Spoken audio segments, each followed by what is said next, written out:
Meine lieben Freunde, ich erzähle gerade von einem großen, dicken Buch, das hier überall rumliegt, nicht überall, es liegt ein paar Mal herum, das wir letztes Jahr über den letzten DLD gemacht haben. Und wir, und das ist das Besondere, Hans-Ulrich Obrist und der wunderbare Alexander Kluge. Alexander, die Zusammenarbeit mit dir, Obrist, und wir müssen auch den Marc Fernandes aus unserem Team nennen, weil er hat wirklich sehr viel an dem Buch genannt. Und wir müssen hier die Serviceplan-Leute nennen. Und wir müssen Mund nennen. Und ihr müsst es euch anschauen. Alexander, kannst du kurz kommen zu mir? Und Alexander, ich verrate etwas, es ist 92. Hier ist so ein Role Model für uns alle. Wir alle reden über Longevity. Hier ist die Verkörperung von Longevity. Er ist nicht nur ein großer Filmmacher, er ist ein großer Philosoph und er ist ein großer Buchmacher. Und er ist ein wunderbarer Homme de Lettres. Und er ist ein Role Model für uns alle. Und er hat wirklich auch die letzten 50 Jahre unserer Republik begleitet. Und jetzt bist du hier. Und was machst du hier, lieber Alexander? Also, ich habe das Glück, mit einer ganz großartigen Professorin, Frau Göpel, ja, zu reden, sowas verjüngt. Ja? Und wir zeigen zu Anfang einen kurzen Film zur Einstimmung. Der ist nach einem Bild gemacht von Beheim um 1650. Das ist ein Geograf, der die Welt kartiert und oft so Gebirge und Häfen und Städte wie Menschen aussehen lässt. Es ist gar kein Unterschied zwischen dem Planeten und dem, was wir als Planetenbewohner sind. Finde ich gut. Finde ich auch gut.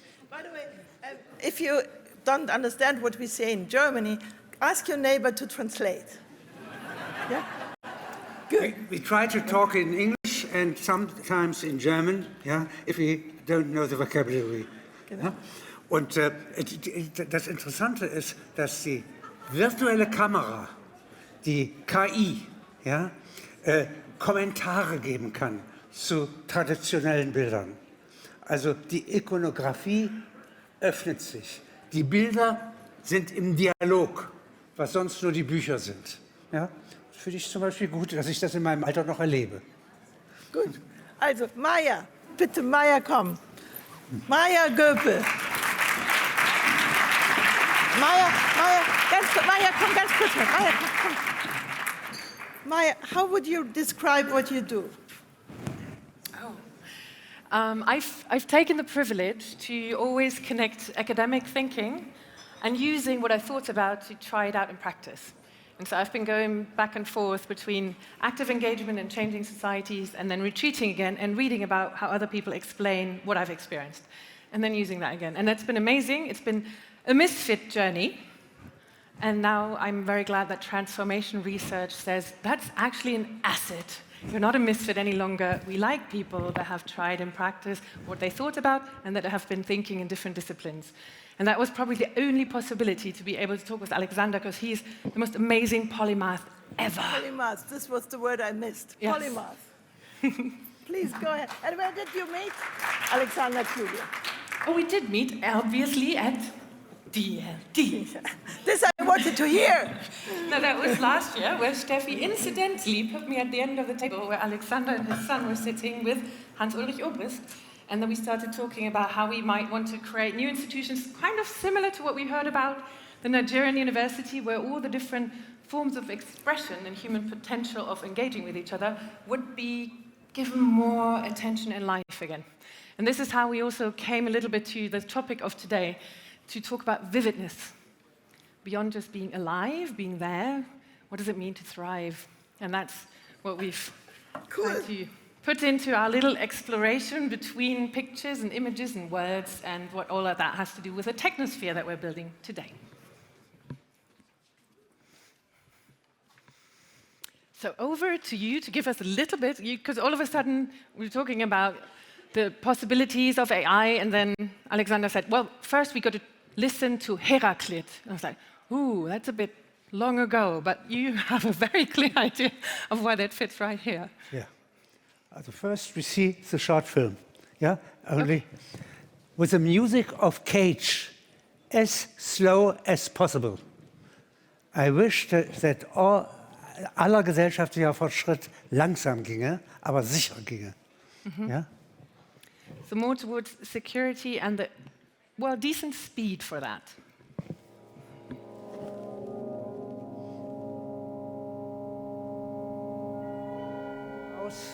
In all times.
Every soul has her seat on other continents and in other times.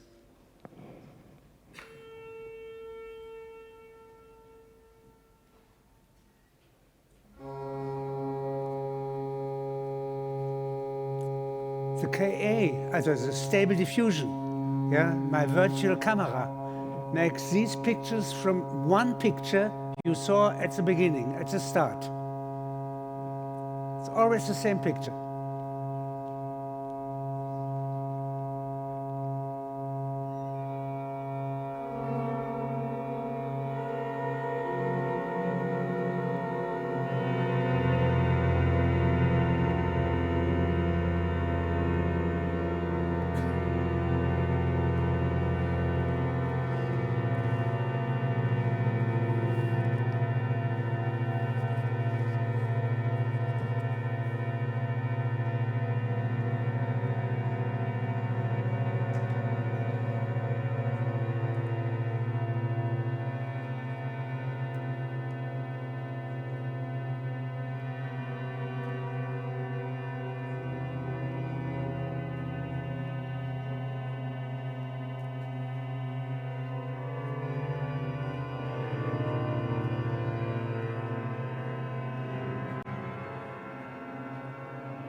In my home city, Halberstadt, yeah, this song, this piece of John Cage, As Slow as Possible, is played one note per year. And in the year 2600, the last note will be played. That's the hope of the city to survive. Yeah? And we are talking of vividness, yeah? Das Lebendige. And Heraklit says, the vivid, yeah, loves to be hidden. Yeah? Very strange wording. Yeah? Aber wir wissen gar nicht, wo das Lebendige überall sitzt. Is it within us? Is it outside? Is it very tiny? It might be a virus or still more tiny than a virus. It's very interesting. And I'm sure in the cosmos there's much life. Yeah? And this is some hope, you see. I have not much hope in governments. Yeah? But in the vividness, yeah, I have hopes. My father was a doctor of medicine, and he had a clinic to bring up children, yeah, for birth helping. Yeah? And I love the idea, yeah, that every little child, yeah, comes to the world not digital, yeah, but capable to be for digital age, and always new. And this is vividness. Yeah? Liveliness, vividness, plasticity, liveliness, or luminosity, all the same. And this is where we took it from and said, how do we explore what is being born as a human, maybe homo biologus, in the first stance? Because this is what we are and what we're composed of. And obviously, as we're also sapiens, and to some degree intelligent, we're shaping where we're living. And that was already seen in the longer journey of different landscapes we might live under. And we've taken it a bit further to see what's the imaginary space according to which we're shaping this future right now. And so what I asked is Google, search engine, to say, what are we thinking up and how does it illustrate when we talk about digitalization? So this comes up when you punch in that word. And I'll show you 3 of those, and then point out to one thing that I found striking as a similarity between them, that I would think does not necessarily speak wholly to what we know about these biological beings that we are.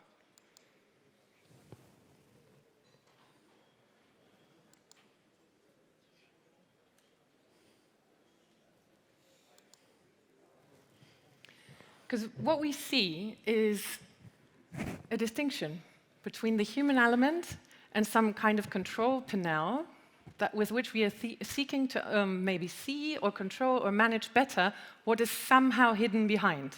So yes, the living is hidden, but does it necessarily help us to understand it better? And are we really distinct from it? Is this technosphere really something distinct from what we're living in as biological beings? And when we put in vividness, you also see that in the imagery of how it's being portrayed, this is artists bringing it forward, it does not necessarily have the same kind of one coloring and straight lines that are always present in the imaginary of the control paradigm. So it's much more genuine shapes. And when you put vividness to an AI, it does come up with something like this as well. And I found interesting, I then used modern cities, because those are places where up to 70% of our society is going to live in the next 30 years. This is the pattern that we're moving towards. And they look like that in the imaginary space, or like that. This is the closest where you see a merging of something that you get when you put in landscape. Then you get this idea. Or that idea. And so what is it that makes up aliveness and distinguishes it from vividness? Obviously, yes, we can live in such landscapes as we're building as modern cities, but what might be a difference to other places? So this is where we started from. And now you're going to tell us a bit about freedom and age, right? Mm-hmm. Well, we prepared for you 7 elements of vividness. But as we are late, you see, we will abbreviate a little bit, yeah? And it is enough to tell 1 or 2 examples. First principle, character of vividness is that we are very old beings, yeah? Coming from the evolution, far away. Yeah? We're not similar to animals nowadays, but half of us, yeah, is still an animal. The breath, yeah, the heart, yeah, the stomach. They don't obey to orders, yeah. They are disobedient. They are not capable to quit freedom. Liberty and vividness are connected. See? I think das ist tröstlich. Was heißt das? Soothing. Yeah. Yeah. It's soothing. And the reason, yeah, why we are so complicated and so obstinate, eigensinnig, yeah, is that we are very old. And to give an impression, yeah, the evolution shows an animal, the Eintagsfliege. Yeah? She lives for 3 days, like this. Yeah? And the counterpart would be the long life specialist, the long life runner. Das ist der Eishai, Grönlandhai oder Schlafhai. Yeah? He's very slow in its metabolism. Yeah? And he lives 512 years.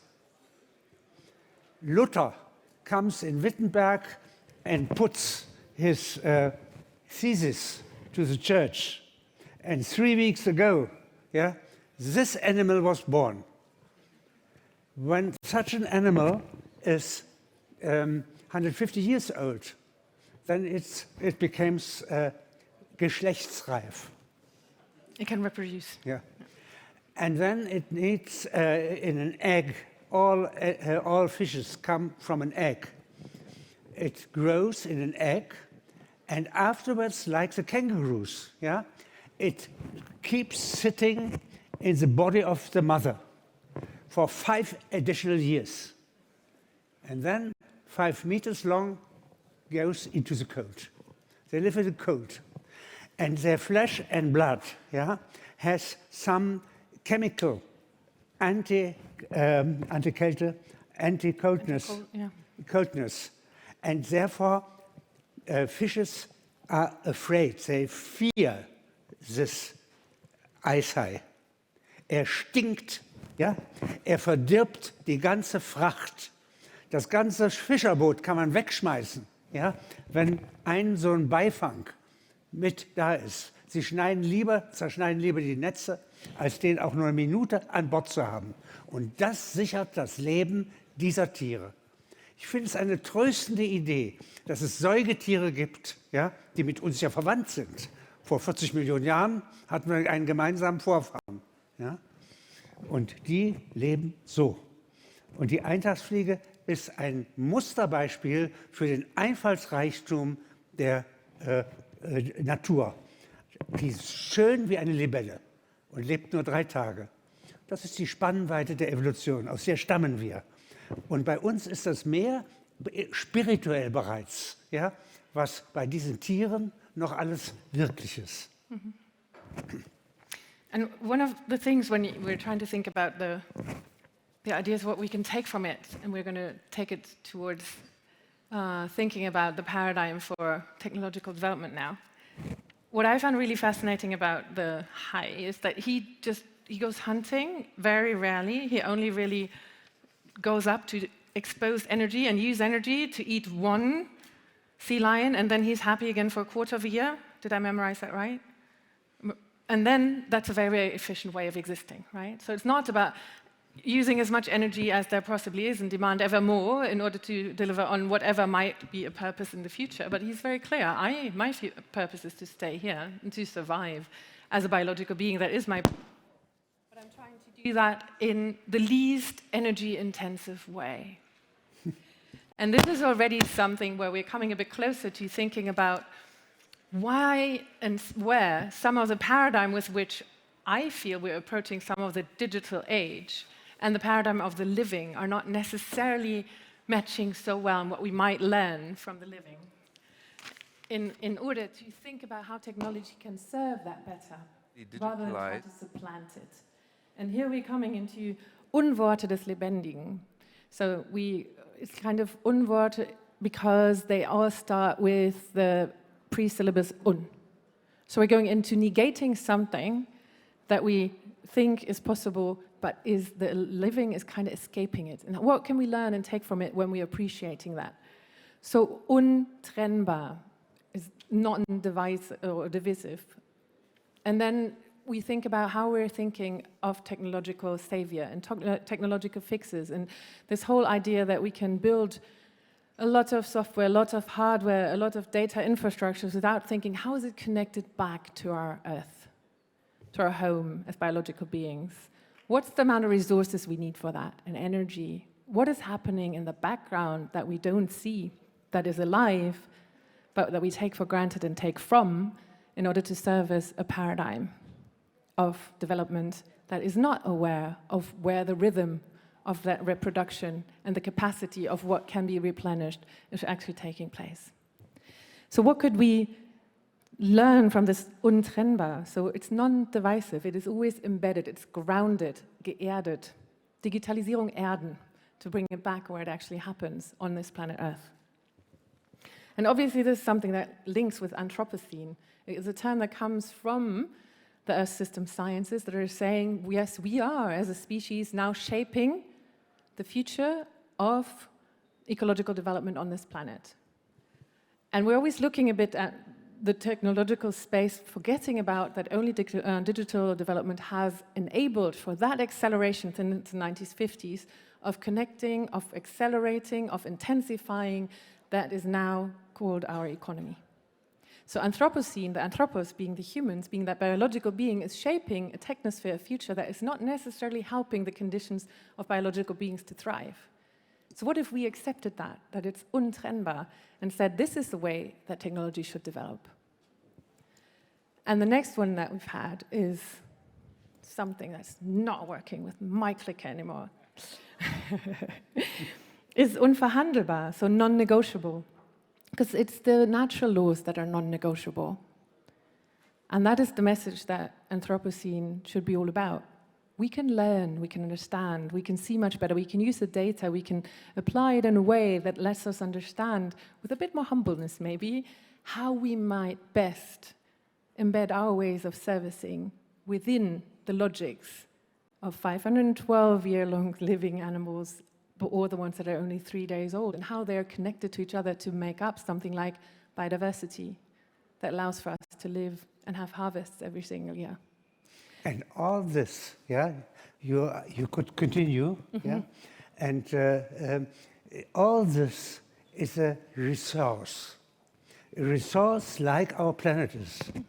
The vividness is an inner kind of resource, yeah, and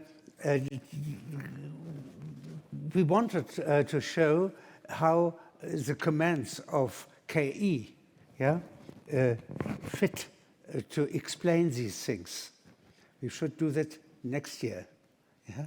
But in the moment, yeah, we have now 3 minutes. I would say it is necessary if you have the big seven of Silicon Valley and the world of algorithms. Then on the other hand, we might cooperate in the counter algorithm coming from future and the past at the same time. Yeah? And there we find the Bauhaus of 1923, which has to do with architecture and industrial products and design. But we have also, we observe and we discussed quite a lot on the Bauhaus of nature. This is a very ingenious kind. 4 million years on our planets, yeah? Vividness exploded, yeah? It was diminished. Sometime our planet was an ice ball, yeah? But at the end, yeah, it is something so einfallsreiches, yeah, so genius, yeah, that is the best Bauhaus I know. And we need a third Bauhaus in the 21st century. That's the Bauhaus of subjectivity, das Bauhaus der Gefühle, ja, die Möbel in uns, ja, die Eigenschaften von in uns, die Urteilskraft, die Einbildungskraft, die Logik, aber auch die Herzlichkeit, ja, und der Witz. Also das Bauhaus des Zwerchfells, ja, das Bauhaus des Auges, des Ohrs, ja. This is an attempt, and the DLD, since 16 years, is making steps in this direction. Yeah? And so here is the first possibility that the tools of digital world and the realities and capacities we have in tradition come in dialogue together. And I'm proud to be here.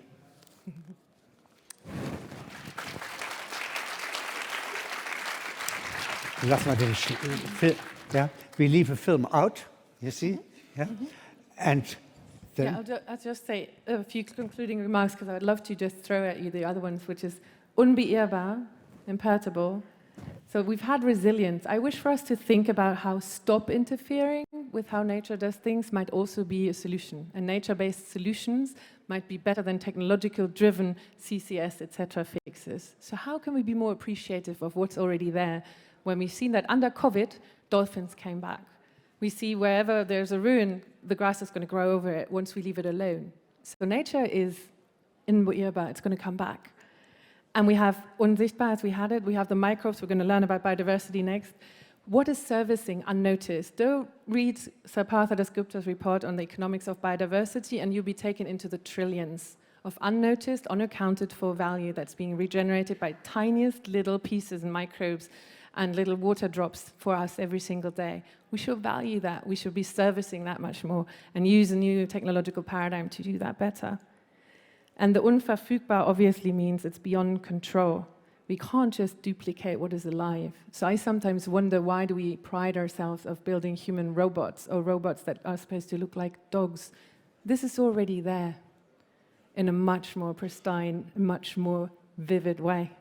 So how do we use machinery that helps those that are already there, that are properly living beings? And this is why I think it is super important to always think about what is the way that we envision the world. And where our attention goes, energy flows, and where energy flows, life grows. Thank you.